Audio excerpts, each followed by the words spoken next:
కేసీఆర్ మాజీ ముఖ్యమంత్రి farm house పరిమితమైండు. బావబావమర్దులు ఇద్దరు తెలంగాణ ప్రజలు కర్ర కాల్చి వాత పెట్టింది. 5 లక్షల కోట్ల ఆమోదం లేదు, క్యాబినెట్ ఆమోదం అనే మాట మాట్లాడుతున్న హరీష్ రావు, మాట మాట్లాడుతున్న కేటీఆర్. ఇక రాష్ట్ర ప్రభుత్వంలో ఉన్నటువంటి మొత్తం మీడియా, సగం మీడియా వాళ్ళ పరిధిలో ఉన్నది. వాళ్ళకు సోషల్ మీడియా యూనివర్సిటీ ఉన్నది. రేపో మాపో అరెస్ట్ అవుతాడు.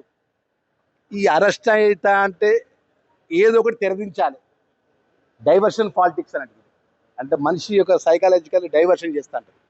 ఈ విధంగా కొత్త కథ తప్ప ఎవరండి ఇలా క్యాబినెట్లో మంత్రిగా, నేనున్న బాధ్యత గల మంత్రిగా ఎట్లా చేస్తామండి?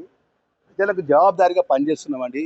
రాష్ట్ర ఖజానా కొల్లగొట్టి ఆర్థిక సంక్షోభం సృష్టించి 1వ తారీఖు జీతాలు ఇవ్వకుండా, ప్రభుత్వ ఉద్యోగులకు నెలకొక శాఖ జీతాలు ఇచ్చుకుంటా దుస్థితి తీసుకొచ్చి ప్రభుత్వాన్ని, రాజ్యాన్ని కొల్లగొడితే గవర్నర్ గారు ఆమోదం తెలిపిండి. ఏది రేస్, ఈ రేస్ సంబంధించిన స్కామ్ మాట్లాడడానికి మానవ ఉండాలి హరీష్ రావుకు, కేటీఆర్కు.